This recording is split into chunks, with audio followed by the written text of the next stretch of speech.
We're nearing the end of the season, and one thing I like to do at the end of the season is use some analytics to decipher how my offensive line played throughout the year. And in this video, I'm going to take you through my Excel sheet that I use to get that data. So I have quite a few different data points that I want to look at for individual players and for the team as a whole. Starting on the individual sheet right here, I've got spots for all 5 starting linemen and 10 backups. So what I'm looking at individually are pancakes, sacks, and more so than sacks, overall pressures allowed, and then the pressure rate. And to get the pressure rate, you have to have a pulse on how many passing snaps they played. So what I like to do for that is figure out how many passing snaps did we play as a team, and then how many passing snaps was this player not involved in. So if we passed 120 times throughout the year, and then my left tackle missed 5 snaps. Maybe his helmet came off on 1 or 2 plays. Maybe he was tired from defense and needed a couple plays. There are 5 snaps that he didn't play, so I would do 120 or whatever number I said minus 5, and I would get that in the pass snaps column. So let's just say that he played 115 pass snaps throughout the year. We're going to come back to that number. As of right now, the way that the pressure rate is set up and the way that a lot of these different columns are set up is to automatically calculate the data for you, so you don't have to do it on your own. So the pressure rate is the amount of pressures allowed divided by how many pass snaps that you played. So as of right now, the data says that my left tackle allowed 0 pressures over 115 snaps, so his pressure rate is 0%. Now that will change as we move throughout the sheet, so I'm just going to leave that there, and we're going to come back to it. Some different team stats that I like to look at. The first one is power success, and power success is the percentage of 3rd and 4th down runs that are less than 2 yards that achieved a first down. So situations where a bunch of people know or at least think that you're about to run the ball, we're getting in heavier personnel, the defense is getting in heavier personnel. When we are in those situations and we run the ball, can we convert that first down? So we're going to put in the occurrences and the opportunities. So let's say we ran the ball on 3rd or 4th and 2 20 times throughout the year.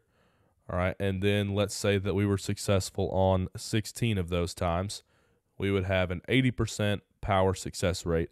Now, this is data that you can get very simply if you tag your own games or if you send them to Huddle Assist.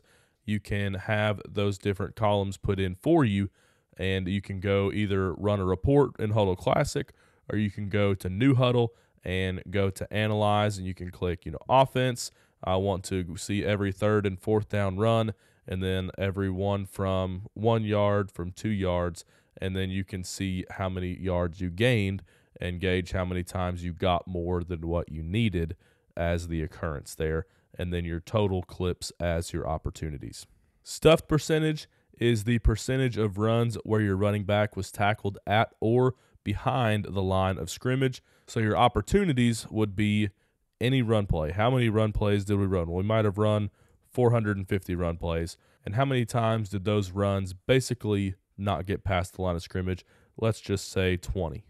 Now, I would change this definition a little bit from percentage of runs where the running back was tackled to percentage of runs where the ball carrier was tackled. That's more of an NFL definition. If you are a read option team and your quarterback is also a frequent ball carrier, maybe you are a triple option team and you've got multiple running backs, then this is something that's not quite an accurate description.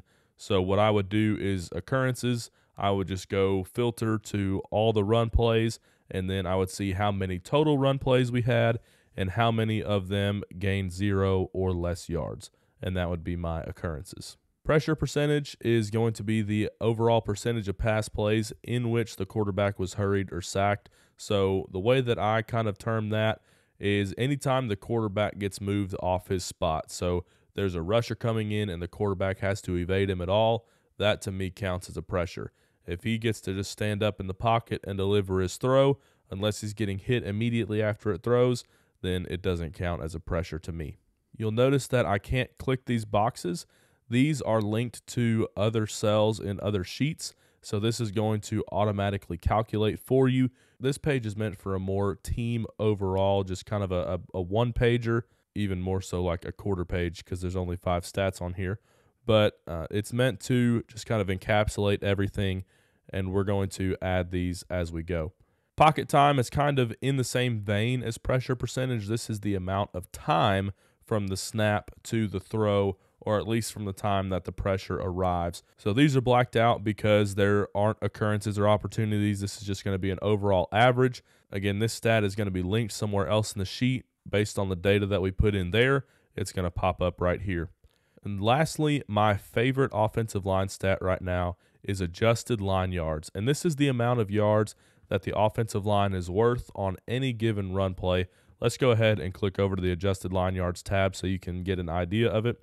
Essentially, I kind of think it's yards before contact, but a little bit more descriptive, because yards before contact doesn't really take into account, let's say we're on the 5-yard line, the minus 5-yard line, and we get a 95-yard touchdown run, but the running back never got touched. So that's really going to skew the data heavily in favor of the offensive line.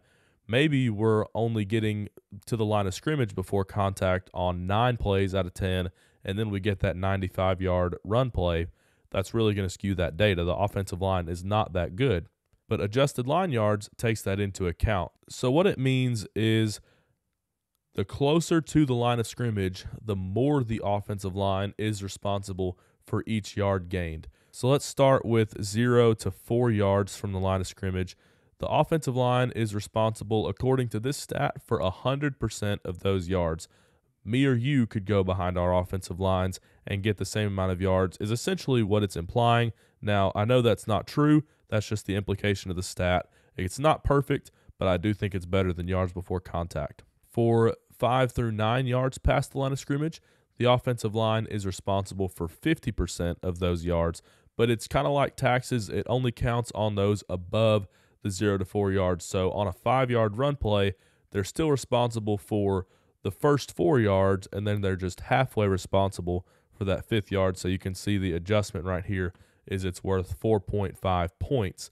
Same with 9 yards. We're responsible for the first 4 yards, and then we're responsible for the 2.5 of the remaining 5. And then after 9 yards, it's just a blanket that the offensive line is responsible for 7 of those yards. Doesn't matter whether it's a 10-yard run, doesn't matter if it's that 95-yard run, because what probably happened on that 95-yard run is we opened up a hole on the line of scrimmage, and then the running back made the safety miss 10 yards down the field, and there was nobody left. So the running back is really responsible for the rest of the yards. He's the one that made the safety miss. He's the one that didn't get hawked down, not the offensive line. So that's why I think that this is a little bit more indicative of the offensive line's actual play than yards before contact. The only reason that I have 10 separated from 11 right here, even though they're worth the same amount of yards, is just because of huddle. You can tag on huddle that I want to see all the yards that are 11 plus and then 10. So what you can do is go into your huddle analytics, and it's just going to go right down the line. So you'll see how many runs did we have that gained 1 yard? How many runs did we have that gained 3 yards? How many runs did we have that gained 10 yards? And then that last one will just be a blanket. How many runs did we have that were 11 plus? And you just go put those numbers in right down this line, and you're going to get your adjusted line yards pretty quick. According to this stat, the offensive line is responsible for 120% of negative yards. So if we lose 1 yard, then it counts as minus 1.2 points for the offensive line. If we lose 3 yards, then it counts for minus 3.6. So what you're going to do is in this instances column, you're just going to put how many runs you had that gained that amount of yards. All right, so at this point in the season, we played 8 games, and these are our stats so far. You can look through here and see how many runs of each distance we've had. And the way that it's set is it's going to multiply the number of instances by the adjustment. So we've had 19 instances of 1 yard. So the adjustment there is 1 because we get 100% of those yards, and that counts as 19 points, right? So it's going to do that for every yard marker, and then it's going to divide by the total number of instances to get our overall score, which is 3.23 yards. So right now, on any given run play throughout this season so far, the offensive line has been responsible for 3.23 of those yards. All right, now we are on the pocket time tab. And what we're going to do for this one is when you go into huddle, you can see what time the ball is snapped and then slow-mo it and see what time the ball is thrown, and it's going to have that math for us. So let's just say on whatever clip the first time we pass it in game 1, the ball gets snapped at 10.2 seconds. All right, and then he throws the ball at 12.6 seconds. It's set to take this cell minus this cell and give us that result in the time to throw column. So he had 2.4 seconds to throw on that play. Maybe on the next one, the ball gets snapped at 5.4 seconds and he throws the ball at 8.2 seconds. Now he had 2.8 seconds to throw on that play.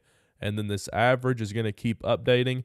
You can see in the top as well, the total average time to throw. It's going to take the average from your average time from every game and add it all together for your total average time to throw. You just keep going down the list right here until you don't have any passes left. All right, and for these, we have 15 total games, got 10 regular season games, and then 5 playoff games, because here in Tennessee, that 5th playoff game is the state championship.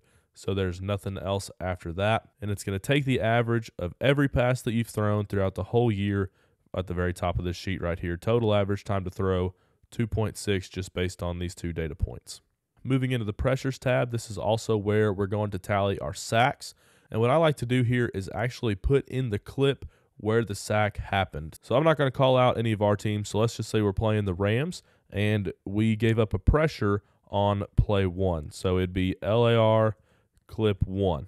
So what I can do is I can look at this sheet and know that if I go back to Obion County versus the Los Angeles Rams clip 1, I'm going to see my left tackle give up a pressure. And then you can see automatically now his pressure's changed to 1.